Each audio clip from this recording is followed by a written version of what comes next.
What's going on, everybody? Welcome to another episode of the Touchdown with Doug Smith. Now, today I have an absolute treat for you guys. We're going to, as you all know, we continue one of the best NFL draft prospect series on the internet, and also got literally the best long snapper in the 2024 NFL draft. This guy is a super humble, down-to-earth guy, but don't let the big smile fool you. The guy means business on the field. We're going to get into his story, what he's been doing to get ready for the NFL draft, and man, does he have a story. But we're also going to get to know the human being, the person, the man underneath the helmet. Ladies and gentlemen, I want to take and welcome Peter Bowden. How you doing today, man? Appreciate it. Doing pretty good today. Yeah, feeling pretty good. Awesome, man. You say you just got done working out, man, so thank you for hanging out with the people of Touchdown Nation, man. We appreciate you, man. Yeah, absolutely. Yes, sir. Dude, take us from the very beginning, man. Where are you from, and what was it like growing up there?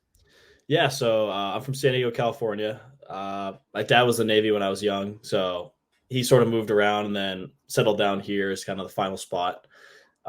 Didn't start playing football till high school. I was always a baseball player, but all my friends are going out. My cousin was a big-time kicker punter in high school, so he was like, yeah, come out. And I really just wanted to go have fun with my friends. That was really the main reason. I had a small team, small school.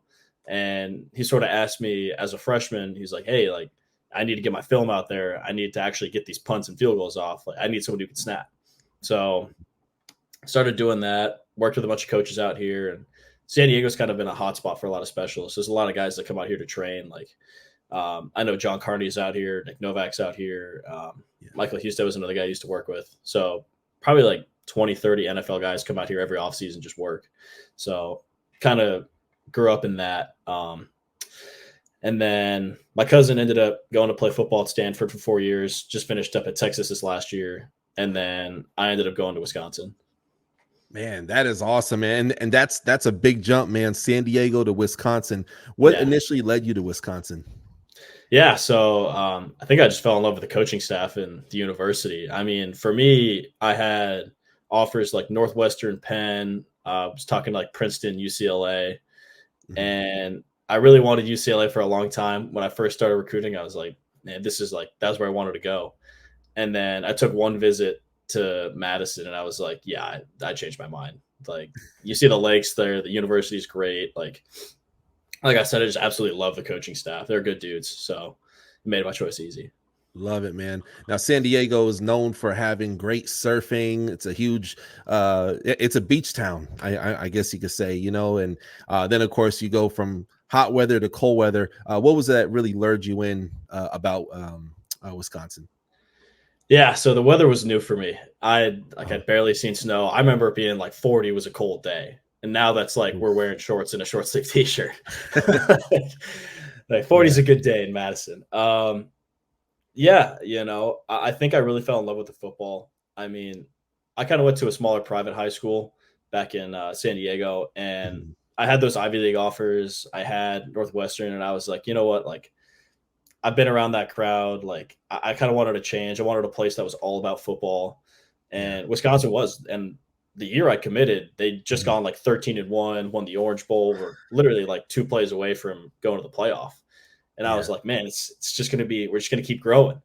And unfortunately didn't have that type of success while I was there. We won a lot, but yeah, for the weather-wise though, I always say like, it's not bad in January when it's like -10. You get a couple of those days, just wear a jacket, stay inside, fine. Like, it's bad when it's like April 15th and it's snowing. Those are the bad days. That's rough. Like, yeah, summer's around the corner. Yeah, exactly. Like, I should be outside by now. Like, exactly. Yeah. Being a long snapper, there's a lot that goes into it. You pretty much have perfected it. Explain to me your process.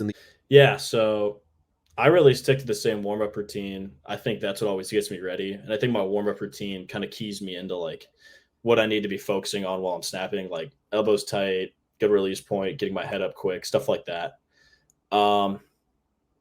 Yeah, whenever I'm out there, I'm always just trying to like not think. I sort of like, I think the more you think when you're out there, the more you take yourself out of the situation. Yeah. So we ran pro punt at Wisconsin, which meant I had a whole blocking scheme I had to run, which I thought honestly made it easier for me. Yeah. Because I'm so focused on my assignment and where I need to be that I just didn't have time to be thinking about long snapping. It was just purely like, this is my job. I need to do my job.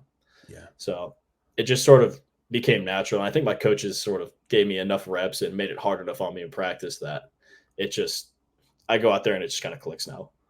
I love it. I love it, man. And how does someone take and block out the noise? Because, man, what you mentioned, like if your elbows are not tight, if your hand is not in the right area, everything, and that edge rusher is coming who hopes to be a first round pick to smack that ball and make the front of Sports Center, kind of thing.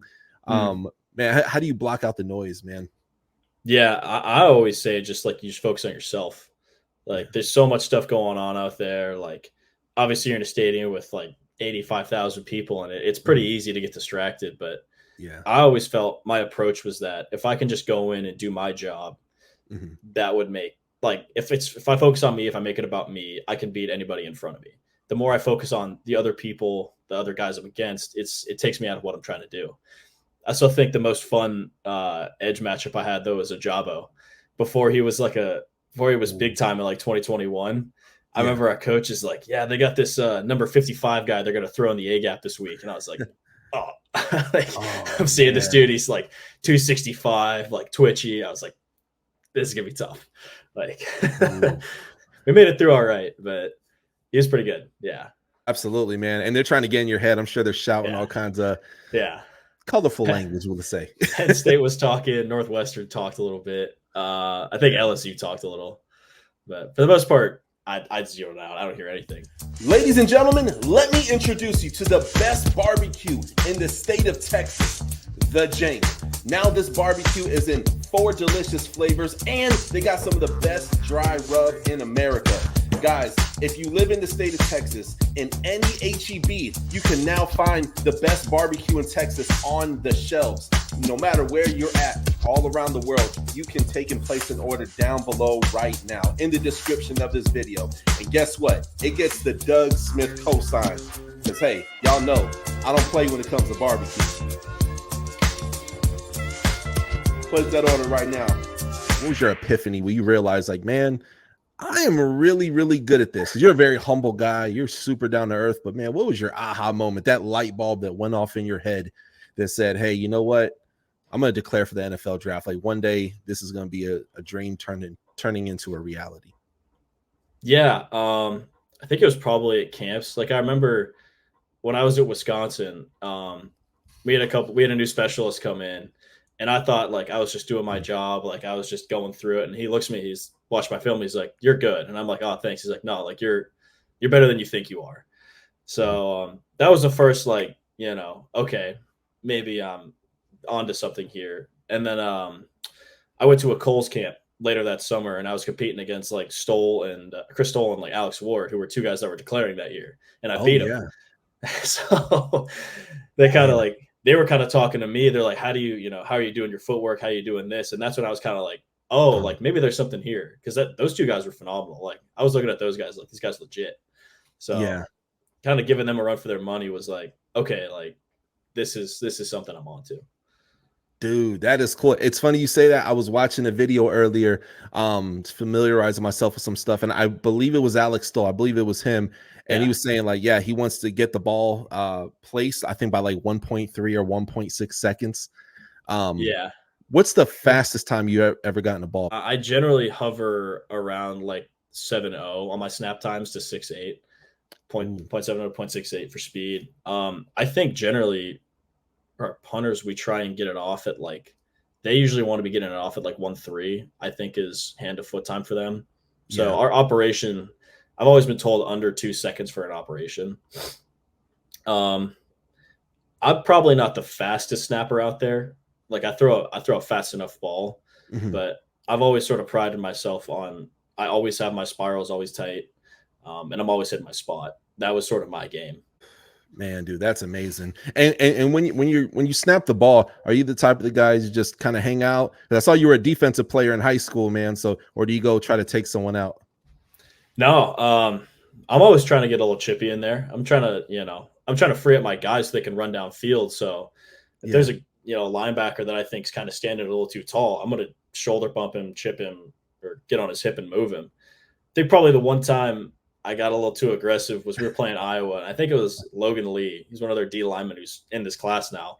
Yeah. Because I just rewatched the clip, so I saw it was him. Had it's fresh in your mind. Yeah.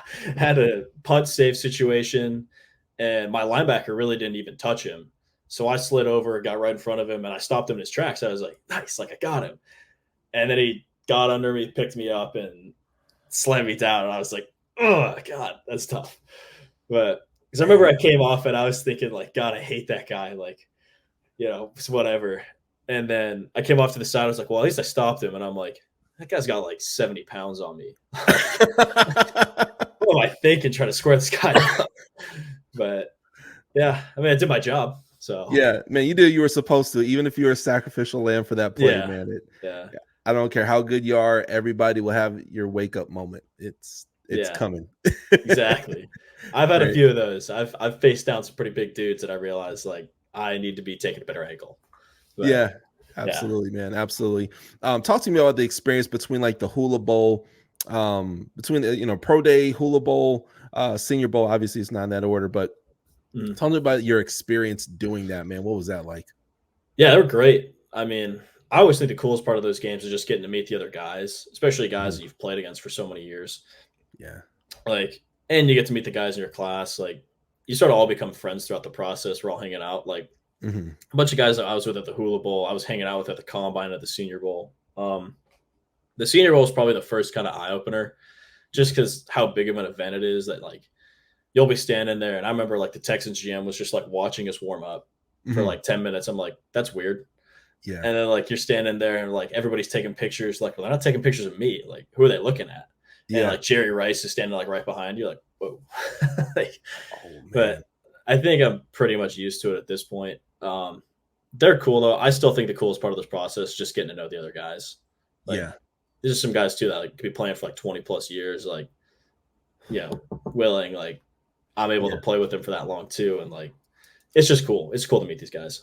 Yeah, absolutely, man. It's definitely different. I had Isaiah Williams, the receiver from Illinois, on yesterday, and he was telling me, he's like, man, it's not easy. Like, they're there asking you questions. You're there for hours and hours. Like, people on TV just think we just show up and do our thing, and that's it. It's like, I've been told like they try and like, it's almost like they get psychologists in to teach them how to interview guys to try and get them off their toes to see if they can, mess up with an answer or something. I always thought that was crazy. So whenever I'm getting interviewed, I'm like paying attention to like the order of how they're asking things. Like, why are they asking it this way as opposed to like just the question they're asking? So it's really interesting. But yeah, it's very interesting. It's almost like if you ever seen an episode of First 48, and they're like, and they'll ask you the same question, but they'll try to catch you in a lie and then throw it in your face to get you. Exactly. Like, see if you answer it with like different details or like, why was this different? Yeah, those are always interesting. Yeah, man. Growing up, man, did you grow up? I mean, you're from San Diego, man, so I would assume perhaps you're a Chargers fan, maybe? Or yeah, I was. When they were here, I was a big Chargers fan. When they went to LA, though, it was kind of like, they're LA's team now. I was stayed a Padres fan, but growing up, I watched a ton of Chargers games. That's awesome, man. That was my first NFL game, was the Chargers game, actually. That's what was cool for me too at the Senior Bowl was we went to go do some like charity event. And they asked me like last minute to go. I'm like, okay, I'll go, wearing like slides and a Senior Bowl shirt. Yeah. And as we like pull up, they're like, oh, Phillip Rivers is here. I'm like, what? Like, because that's like the coolest. Like, to me, that was the coolest guy I could meet. Like, I've met a bunch of other NFL guys. Like JJ Watt showed up to Wisconsin a couple times. I'm like, that's cool, whatever. Like Phillip Rivers is like, man, this is like the guy I watched on TV when I was a kid. Like, this is sweet. So I was kind of fanboying him a little bit. Josh Carty was kind of giving it to me a little bit. He's like, dude, just go talk to him. Like, stop being so nervous. And I was like, oh, I don't want to interrupt him. But it was really cool. Yeah. That's awesome. Shout out to Josh Carty. Had him on about 3 weeks ago, friend of the show. Really down to earth guy, man. Yeah, he's a good dude. Yeah. Absolutely, man. Phil Rivers is what Dan Marino is to Dolphins fans. It's me. That's what Phil Rivers is, and Dan Fouts and Stan Humphrey, some of them older Charger guys, man. So very, very, very cool. Yeah, when they relocated, man, I was not a fan of that because even though that's not my favorite team, I know Chargers fans are some of the most devout. They just love their team. You will get a full education within 30 days of living in San Diego County on the Chargers. I know I did. Yeah, they loved them. Yeah. I don't know. Yeah. I'm sure they had to remove for whatever reason, but yeah, they loved it down here. Most of my friends are still Chargers fans too. Like they couldn't give them up, but That's yeah. awesome, man. Yeah. I want to ask you, who are some long snappers that you really admire their tape? And we could even make it plural. It could be more than one if you like, that you really Yeah. like how they handle themselves in the NFL and all that good stuff. Yeah. I worked with John Weeks a couple of times. It's always an interesting answer. I think John Weeks is a lot better than people give him credit for. The stuff I watch on him is, I mean, he's 5'9", taking on guys that are a full foot taller than him and have 100 pounds on him. Just like his blocking tape and his snapping tape, I always think is just super impressive. Like he's very well refined. So that's a guy that I look for a lot of things. I always thought Cardona was really good. I was from San Diego, and he was he was the college guy coming out when I started long snapping. So he was like a guy. He was just a name that I knew. I've been around Scott Daly. I really like his stuff. I think I snap pretty similar to him too. So there's a lot of stuff there. Trying to think who else. I've heard a lot of good about Trent Sieg, so I tried to watch some of his stuff too. So talk to me about how weather takes and impacts a long snapper. Yeah. So the biggest thing I always felt I maintain with my grip is like I never want to change my grip because some guys like to go off of laces, mess around. I always felt like I wanted them because in wet games, ball gets a little slippery. You're not going to want to, have to move around. And then cold weather, I always felt I just had to keep my arms warm, my arms and my hands. Yeah. Because when your arms get cold, that's when your snaps, you're just not as consistent. You can't find your release point. So repping the sleeves when it starts like getting into the 20s, living by the heated bench. Rain never bothered me too much. There was a couple of like insanely windy games that we had. Yeah. Everyone always says Penn State was the windiest. I think Nebraska. We played there and it was it was 20 degrees. Wind chill felt like 5, and it was like 50 mile an hour, like consistent wind. So when I was snapping, I would have to aim like 1.5 feet outside so it would curve into my punter's hip. And it was a weird feeling. Wow. It was a weird feeling like lining up pitcher or something, man. Yeah, I was throwing curveballs because I remember my first snap, like I threw it down the middle and it ended up like 1.5 feet outside. And my coach is like, "What was wrong with that snap?" I'm like, "I thought it was perfect. Like I thought I threw it down the middle." So next time I'm out there, like I'm aiming 1 foot outside, like field goals were moving. My holder had a tough day. Like it was a tight spiral and it just like it would break just because it was so windy. Like man, that was a bad one. That was a bad day. Yeah. I bet. Yeah. I think of wind. I mean, I got cold when you said Nebraska. So yeah. Yeah. They still sold out. I don't know how they did it. Like, oh my gosh. I was like, I don't know how you want to be here for this one. Like it was the one game where we got off. And we're like, thank God. Like, thank God that one didn't go in OT. Could have been really bad. Yeah. really bad. Very cool, man. How have your interviews been going with the NFL teams and stuff? Yeah, it's been good. I've talked to pretty much everybody at this point. Get a bunch of calls sort of after the combine and after pro day. All pretty basic. I mean, I did a top 30 at Minnesota, and then I had a locals day at Green Bay, so I get to go up for that. Nice. They're fun. I mean, most teams interview you very differently, just trying to figure out who you are. Sometimes you get grilled. Sometimes you get the, laid back interview. They just want to see what they can find on you or who you are as a person. Yeah, so, absolutely. I heard the Commanders, they brought in 20 people and they all went to was it Top Golf? Yeah, so I'm sure. Yeah. That sounds fun, but I know they're not all like that, Yeah, no.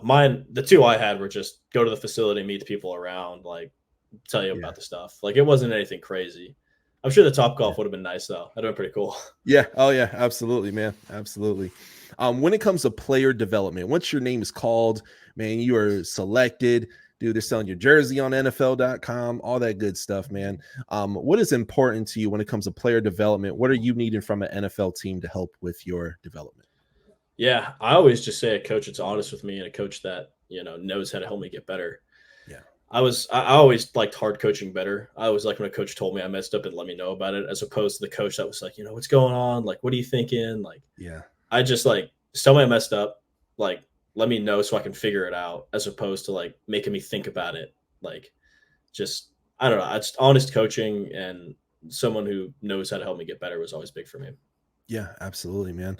And once your name is called, man, what is that moment going to be like for you, man? Are you hanging out at the house? Are you going to a location or? No, I'll probably be here. I'll probably just hang out at the house. I think my sister's flying in. That'll probably be about it. Mhm. I know with long snappers too, there's sort of like that fringe, like you could get drafted late, you could go undrafted. So a lot of it too is going to be like, I kind of have to be doing some business with my agent, making a lot of phone calls. So Yeah. I don't want it to be anything like too crazy. Like it's not just going to be like sit back, relax, and like it's all going to happen. Like there's going to be some like decisions you're probably going to have to make that day. So Yeah. it'll be pretty relaxed. Just I think at the house. Awesome, man. Awesome. And man, that being said, what's something you want NFL teams, and you've probably been interviewed a buttload of times, but what's something you want NFL teams to know about you that perhaps they may not know already? Yeah. The one thing I always said in the interviews is that, I'm a guy who really cares about what I do. Like I put a lot of effort into my craft. I'm not Mhm. just a guy who's going to show up, get my work done and leave. Like I was always a big guy of like, you know, off season, I'm there on weekends, Saturday, Sunday. I'm generally in there at nights doing something else. Like I'm always on top of my recovery. And I think I'm not like a big talker. I'm not a big rah guy. Yeah, I yeah. always felt like the best way to show your teammates that you really cared and that you really wanted what was best for the team was just doing your work to the best you could and like investing time into it. Like Yeah. that was always what I was big on. Absolutely. Absolutely, man. And then last question of the day, goals, man. What are some of your goals rookie year? They're gonna say, Yeah. "Hey, Rook," Yeah. what are some of your, what are some of your goals rookie year of the Yeah. NFL? I mean, obviously you want to win a starting job. That's sort Mhm. of everyone's dream and, to be proficient at your starting job. I always say, just earning the trust and respect of your teammates. I think that's huge. I think, Yeah. it just makes your job a lot easier and to go, to show through your work ethic and through just your commitment that you're a guy that you can be trusted and deserve respect. I think that's just the biggest way to create a winning locker room and win games. Ladies and gentlemen, that is Peter Bowden, man. Peter, dude, thank you so much, man. I feel like I might have been one of the first people to have like a major interview with you. So Yeah, it really is appreciate an it. honor and a privilege, man. You're such a down-to-earth guy. You're so humble. You're a technician at what you do. You've accomplished a lot, and your head should be this big. We shouldn't even see it in the screen, but man, you're super down-to-earth guy. And any NFL team that gets you, and trust me, they will be fighting over you, man. Any NFL team that selects you, dude, they're going to get a baller and a guy who'll be there for years to come, dude. So, Peter, thank you so much again, man. Appreciate it, Doug. Thank you so much, man. Absolutely. Ladies and gentlemen, comment below. Let us know how this interview made you feel. Also, go down below in the description of this video. I will take and have all his social media stuff there so you can give him a follow, get inspired. Follow the journey of him, man. It's going to be really cool to see what comes out. And before we go, man, any shout outs? I don't know. I'll just give a shout out to my teammates back in Wisconsin. Been back there for the last couple months. So Yes, sir, they've been man. helping me. They've been helping me out a little bit. Shout out to my backup snapper, Zach, because he's been the one catching all my snaps these last 2 months. So, appreciate it. Nice. Zach, we appreciate you, man. You putting in work, man. It's going to pay off. You guys have a blessed night. We'll see you guys next time. Thank you for watching another episode of The Touchdown with Doug Smith, where we have exclusive NFL content and exclusive NFL interviews. Be sure to hit that like and that subscribe button. Follow us on social media. See you on the next one.